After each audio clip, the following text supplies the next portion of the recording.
Hey, Barefoot Parents, welcome to another episode of the Barefoot Parenting Podcast. I'm Cassie, your host, and today's topic is very close to the hearts of many expecting parents: birthing Serenity, crafting the perfect home birth environment. So we all know that the environment plays a crucial role in shaping our experiences, and today we'll explore how to make your home birth space a sanctuary of tranquility.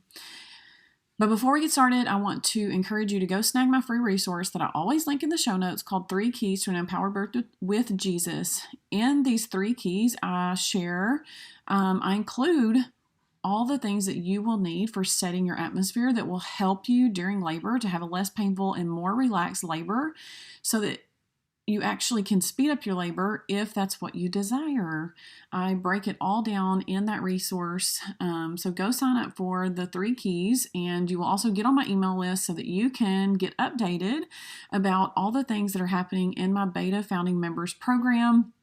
There's also a link for the sales page in that so that you can get signed up for that. I have a free bundle coming out shortly that I'm going to let you know about. As of right now, it is about a few days before Christmas. I am exactly 40 weeks pregnant and expecting baby at any minute now.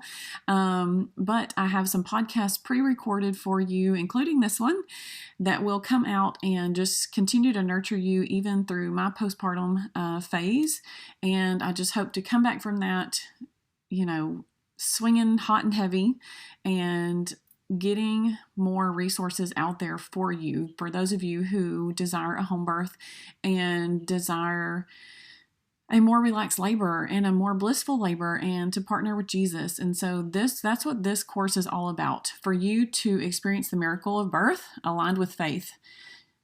In this course, you're going to transform your home birth journey with my comprehensive Christian home birth education course, empowering moms with prayer, nutrition, and biblical wisdom for a fearless, faith-fueled delivery. And so to get signed up for that course, click the sales page below. You will find out all the information that you need and whether it's for you or not. And then if you scroll all the way to the bottom of the sales page, you will find the link that shows you what the pricing is right now, what discounts you will get in the future whenever you walk through this beta founding members program with me. It is on sale for less than half of the price because you're going to walk through it with me for the very first time, give me feedback on the course, and then take with you all of the tools that you will need to have that empowered birth. Honestly, even if you're not having a home birth, this can definitely benefit you because it's all about relaxation and all the techniques that you need to have that less painful labor. But then we also go into so many deeper things about how to partner with Jesus, about how to pray over your birth, about how to receive revelation about your baby before your baby even arrives. And I share all of my personal testimonies and all of those things with it. But if you get on the email list right now, and you sign up for those 3 keys, you will also be getting the opportunity to walk through my bonus, which is healing birth trauma. So that will be a bonus as part of the course, but it will be being offered for free sometime in January through February. So you can get a taste of what will be offered, because I also talk about mindset shifts in that bonus course, which is a huge part of shifting your mindset from and allowing your body to go from a very long and painful labor to a much faster and shorter and less painful labor. So with that, let's dive into today's episode. Welcome to the Barefoot Parenting Podcast. I'm your host, Cassie Hutton. I help Christian moms have a home birth they desire through education and the Word. If you're an old soul that is passionate about restoring godly wisdom and disconnecting from this interconnected world, then you're in the right place. Let's discuss godly restoration through the 5 H's of home: home birth, homeschool, homemaking, homemade, home remedies, and health.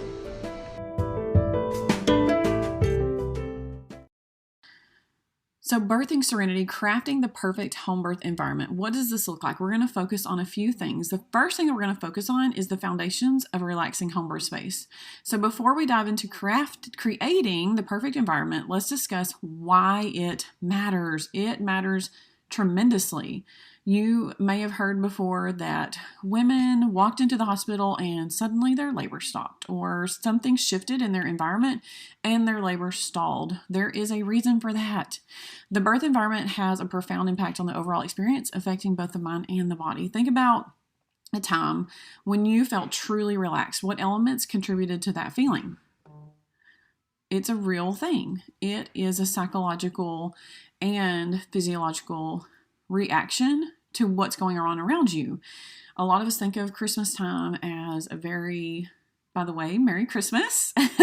This episode's coming out the day after Christmas, so I'll be, I guess, intrigued to see how many listeners actually listen to this podcast episode. But think about, that warm feeling, like it was the environment around you that, or think about walking into someone's home and actually the environment and the space that they created causes you to feel a certain way.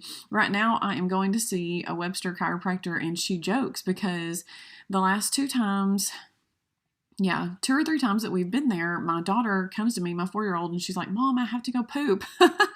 I'm laying on the table, and she comes out of the playroom and says, "I have to go to the bathroom." And so we have to take her to the bathroom, and the chiropractor jokes. She says, honestly, kids that walk into this space, they get so relaxed that it just allows them to go to the bathroom. And she was like, whenever I go to the library, that's what happens to me. And so sometimes these spaces just create these certain reactions within us. And so it's just important that we actually create a birth space around us that allows us to relax. So, but here's the important thing. Like if you're birthing in the hospital, even if you're not able to create this space in the natural, you can create it in your mental and spiritual space. You can help yourself to visualize what you want your overall birth experience to be like. It's very easy to close your eyes and just allow yourself during labor to space out into that relaxed place that you want to be. For me, with my last birth, it was to dance with Jesus. Like I did create a serenity by posting birth affirmations around my room with my 3rd birth. But with my 4th birth, I didn't really focus a lot on the actual aesthetics, but rather in my mental space, allowed myself to picture where I wanted to be during that labor.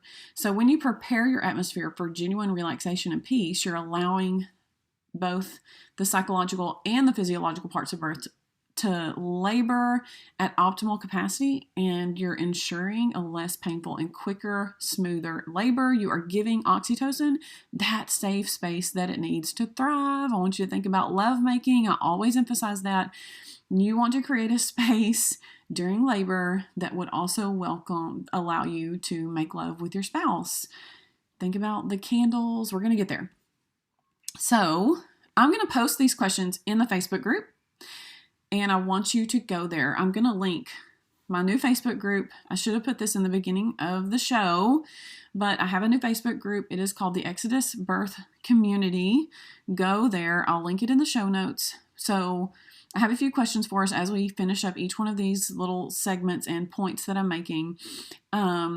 And I want to hear from you. Go join the Facebook group.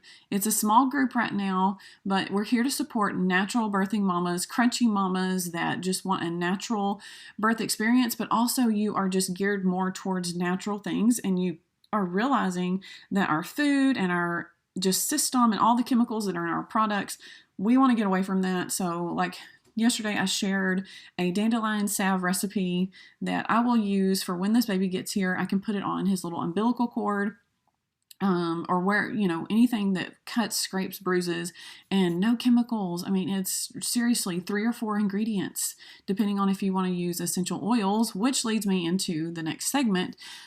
So go share with us a moment where you felt genuinely relaxed and at peace. What elements made that space comforting, and how do you envision incorporating those into your home birth environment? Let us know in the Facebook group. So the second thing we want to focus on are the essential elements for a calming atmosphere. So the essential elements for a serene birthing space might include lights, scents, and sounds. These elements are the foundation of creating an atmosphere that promotes relaxation. So how can we strike a balance between the aesthetics and the functionality? this is going to be important because I'm going to share my story in just a minute, but I want to break down the key components. So lighting, you want dim lights, candles, anything that isn't bright and alarming. You especially don't want bright lights once the baby's born. Of course, if your baby's being born during the middle of the day and you just have your natural lighting, your blinds open, obviously that's just going to be a normal part of baby's entrance into this world. What essential oils do you want? What scents do you want? Would you rather have essential oils, or, think about peppermint oil in case you get nauseous during transition. If you like lavender, I'm not a big lavender fan. I'm more of I like minty smells for some reason. Not necessarily peppermint, but other minty smells. Do you want different scents for different stages of labor? Are you a fresh flower girl? Maybe you want fresh flowers prepared for when you get close to labor. And then sounds. What playlist do you want? Do you want nothing? Do you want worship music, upbeat music? Different sounds for different stages. I've heard moms that said during that first part of labor, they really wanted upbeat music. And then when they hit transition, they probably wanted something a little bit different. But you want to create a balance between your aesthetics and functionality. So here's what I kind of had to compromise on in my last birth, or this birth, as I was preparing for it. So we're living in a tiny cabin, and we have added on a second room. Thank goodness. So the kids are all in one room. We're in our own room. But I really have this wall in the kids' bedroom that was free. And it was I really wanted to put some waterfall curtains on that wall and have this beautiful background and make it real pretty. And I just envisioned it, and I thought, some twinkle lights would be pretty here. But it just was not functional. Every time I tried to think about it and wanted to blow the pool up there, it was well, what if I go into the labor in the middle of the night? Then I'm waking the kids up. And so I settled on putting the pool in the middle of the living room.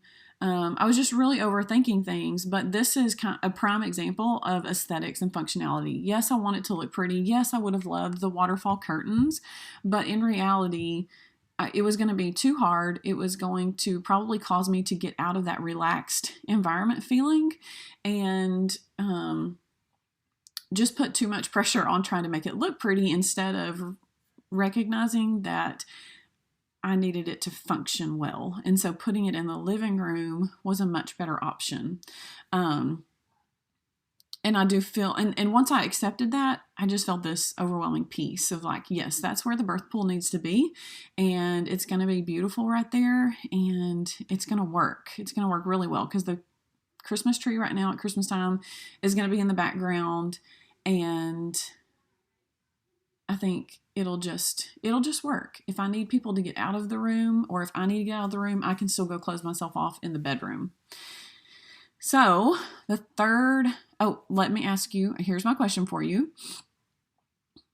So I want you to think about your lighting, your scents, and your sound that resonate with you, and how can you integrate these into your birthing space, ensuring it's both visually appealing and functional? Let us know in that Facebook thread. So personalization and sentimental touches. I loved this one because it has two different meanings.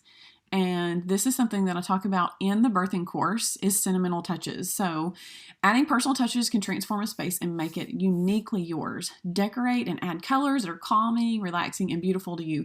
So whenever I posted my birth affirmations around my birthing space, when Ellie was born, I really pictured these mountains, and I used found some watercolor images on Canva and put my birth affirmations on top of that. You can go download the birth affirmations for free as well in the show notes. And I created a really pretty background for you if you want to use those. And if you don't want to use the pictures, use the scriptures. Go download it. Go sign up for those emails and download the birth affirmations for free. I created those just for you.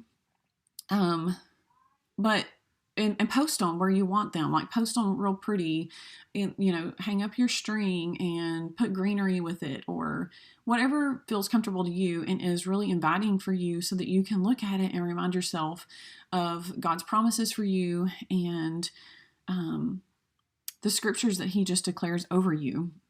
And if you didn't get to hear the previous episode of Acts 224. I highly recommend you go listen to that episode. It was such a revelation to my heart that God can rescue us from childbirth. If he can even rescue Jesus from those labor pains of death. I'm at a loss for words on what the exact word was right now. I'm hungry and I'm 40 weeks pregnant, so forgive me. It will come to me in just a minute. But thinking about transforming your space and making it uniquely yours by decorating and adding colors that are calming, relaxing, and beautiful. But personal and sentimental touch can be a two-part meaning. So who do you want touching you and how? So think about how your husband can help you with this, because this was big for me. With my first birth, I never thought about my husband's touch or his comforting voice. I wish I would have known this before. But your husband's touch and encouraging affirmations from him can really impact how you experience labor, and it can help you set your atmosphere by releasing that oxytocin that needs to be released in order for labor to really progress and keep going. So if you're having a hard time like getting labor started, this could be a great way for you and him to just step back, love on each other, let him speak life over you, let him encourage you, go make love, whatever you can do if you're really experiencing, a hard time getting labor started. I personally, once I started when I really get into transition and those later phases of labor, that third stage of labor, I do not care for anyone touching me. I don't care for massages. I don't care for the hip releases. I don't care for any type of touch, because usually I get warm and hot, and other people's body temperature around me makes me even hotter, and I'm like, it's a no-go for me. Like, don't touch me. Just let me move. Let me do my thing. And so that was me personally, but maybe for you, sentimental touch from your spouse or someone that you are close to can actually help you, along with making it a sentimental aesthetic touch, decorations, and those types of things. So go answer this one in the Facebook group. Go engage with us. What meaningful items or personal touches would you like to include in your birth space? And how do you anticipate they'll contribute to your sense of comfort and confidence? How can your spouse contribute to his personal touch to help oxytocin flow and encourage you in the labor process? And I'll have all of this listed so that you can answer them. And you don't have to answer all of them, but go engage. Let's get the conversation rolling.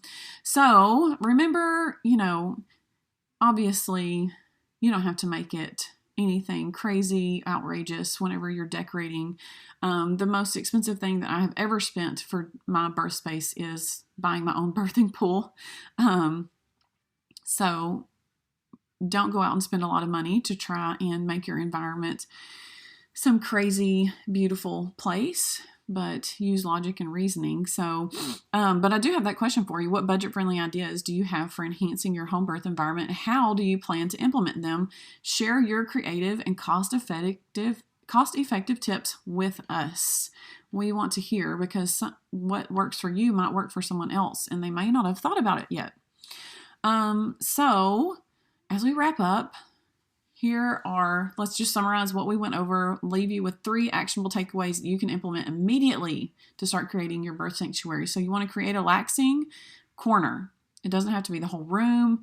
You just want a space where you can feel comfortable, so that you designate a specific spot for relaxation in your home.